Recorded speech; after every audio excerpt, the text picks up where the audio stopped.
it just kind of fades out as it goes This is down. Bonnie, and we're at a family reunion. I think a lot of you will be going to family reunions this time of the year, and it's so exciting. So we're going to be talking to a few people. So many of you would know Claude Gardner, who was president of Green Hardeman College in Henderson, Tennessee. So we're going to be talking to his nephew Michael about some of the family things, and Connie. So this is Dana. She has to kind of map it out. Michael, we want to ask you to tell us a little bit, and Connie, you stay right here. We've already told them we're at a family reunion, and who you are, and you tell us about let's start out with something wild and crazy like the Gardner car. The Gardner car. Okay. The Gardner car was started back in the very early 1900s. It was started about, let me look here. It was started in 1869 when Russell Gardner was working at a spokes wheel plant, and he probably got the idea about then, and he went off on his own and started working for that plant until he worked his way up until he was a stockholder of that buggy wheel plant. And in the early 1900s, he started developing a car that was eventually purchased by the Chevrolet company.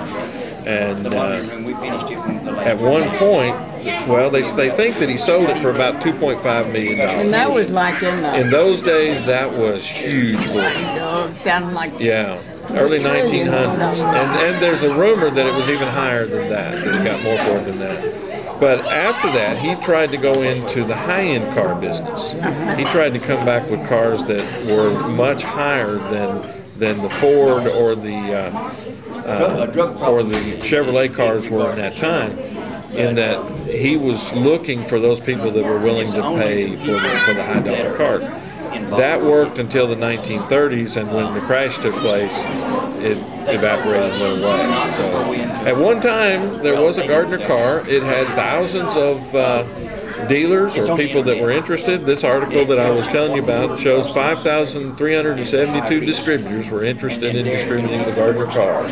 This was in the Mid-South Memoirs of Commercial Appeal out of Memphis, Tennessee. Now tell us a little bit about who you are and how you connect to the Gardners. Well, this car company was done by Russell Gardner. Russell was related to Colonel Almus Gardner, who founded Gardner, Tennessee. And Colonel Almus Gardner is one of my relatives, great relatives.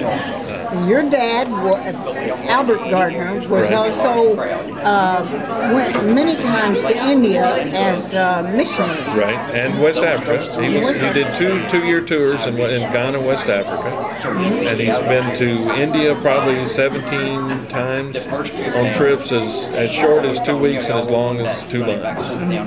And we were helping him and didn't realize he even had children. Yeah. We just knew it was a Gardner going to as a missionary. And actually, he's very well published. He's got a lot of books in India that have been translated into different languages. We have one of his books that we got about Revelation, the notes on Revelation, because we're studying Revelation, and it's very few books written on Revelation. He's done a lot of study on Revelation. And your uncle is standing kind of behind you, E. Claude Gardner, which is your dad's brother.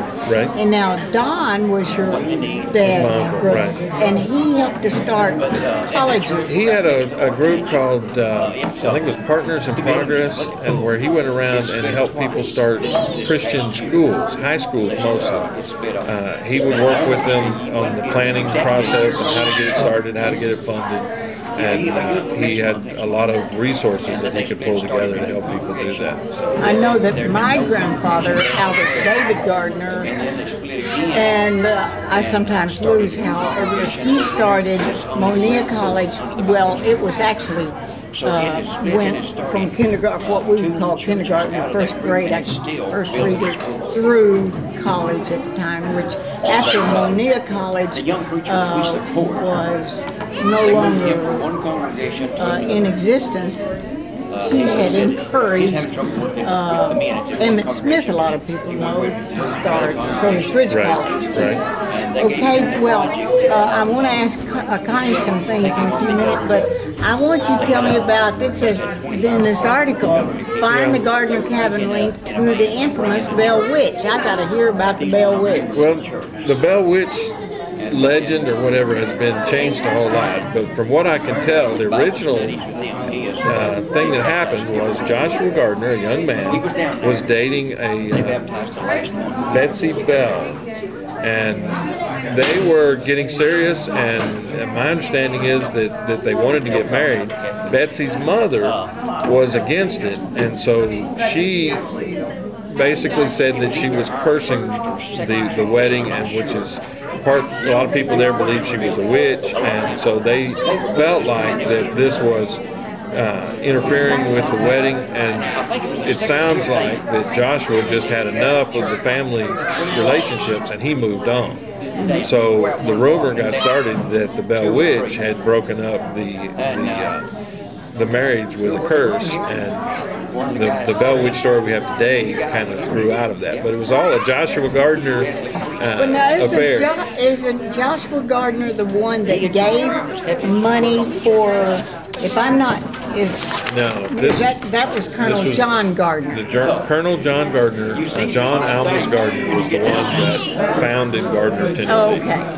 And he also was the one that gave land for his slaves. After the Civil War, he was a Confederate. Right, most of the family had slaves at that point in time. And after the war, they freed their slaves. When the slaves were free, they didn't just turn them out. He took part of his land and tried to create a town for the freed slaves where they could establish their own community and grow from there.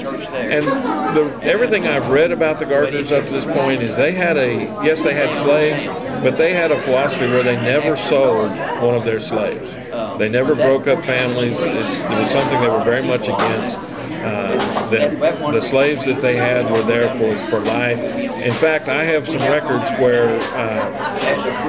where they had expressed to some of their slaves that they could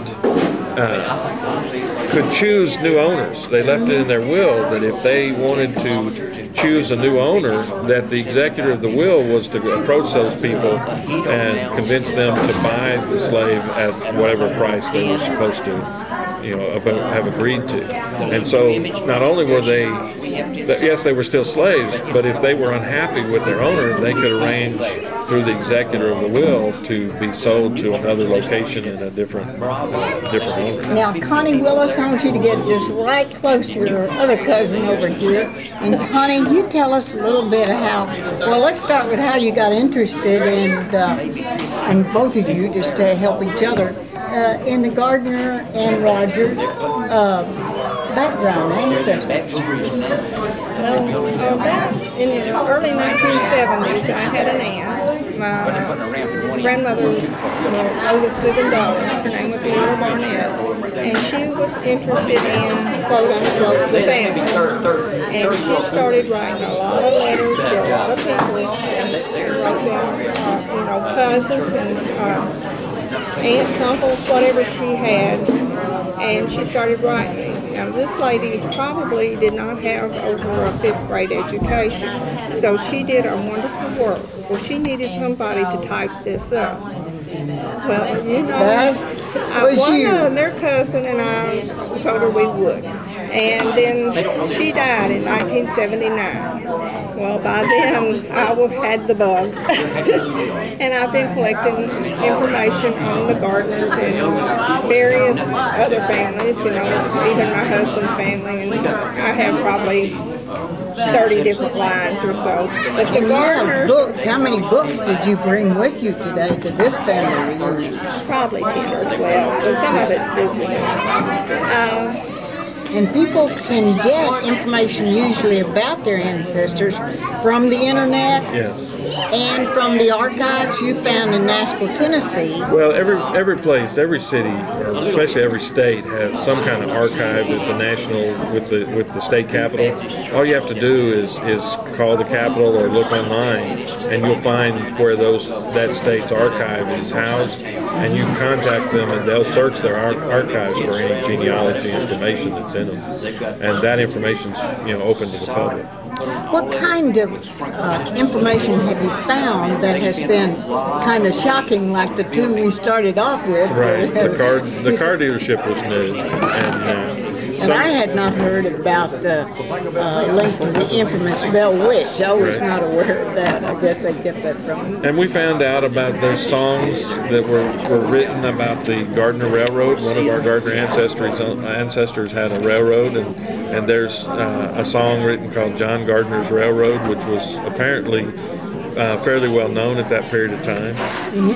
So just hold that up, Tony. Can you get at all see that Gardner Railroad, at least a little bit about the song? How did you hear about the Gardner Railroad? Well, I knew about the Gardner Railroad from some other information I had that I found from different family members, but I didn't have a copy of the railroad song until I went to the Nashville archive. We got it from there.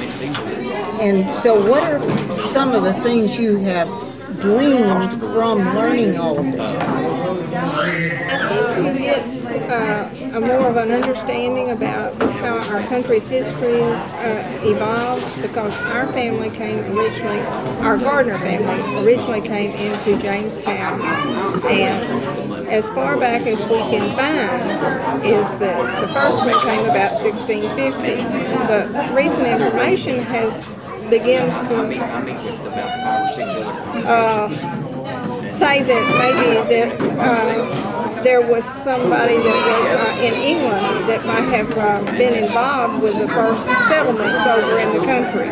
And you just don't think that you start, you may think 4 generations, 5 generations, but when you start going back 10 generations and you have somebody here in the early 1600s, you really begin to realize that that you have been from the beginning and you want to know more about it. The chart that I have in there that I showed you, that chart shows 12 generations. 12 generations. And one of the things that I have observed is how many of them were Christians back to, and preachers. There are so many preachers in this family, and people that are Christians that love the Lord with all their heart, and they want to do the right thing no matter what is going on.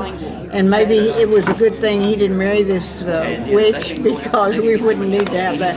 I know this picture now. I actually have a very large picture of this, which maybe we can get into it.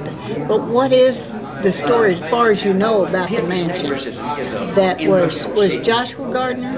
No, that was the home of Colonel John Gardner. Oh, John Gardner. Okay. Was he a colonel in the Confederate? No, that's an honorary type. Oh, okay. Well, he was in the Confederate Army. No, his sons were in the Confederate Army. One of the sons got killed. I think there was a story that the lady that wrote the song said that he actually was rescued by some Union soldiers. Somebody apprehended the colonel, and then they released him and let him go home. But these same group of soldiers were the ones that killed his son.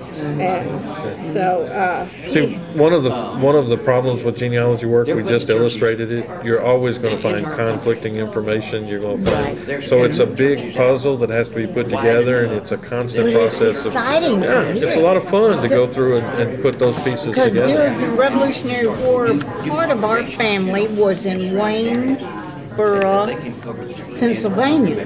During the that's on the Taylor side. Is that on the Taylor side? My dad's side, the Taylor side, which we went to one family reunion. There were 75 people there at that reunion, cousins that I didn't even know existed. Like here, there's so many. And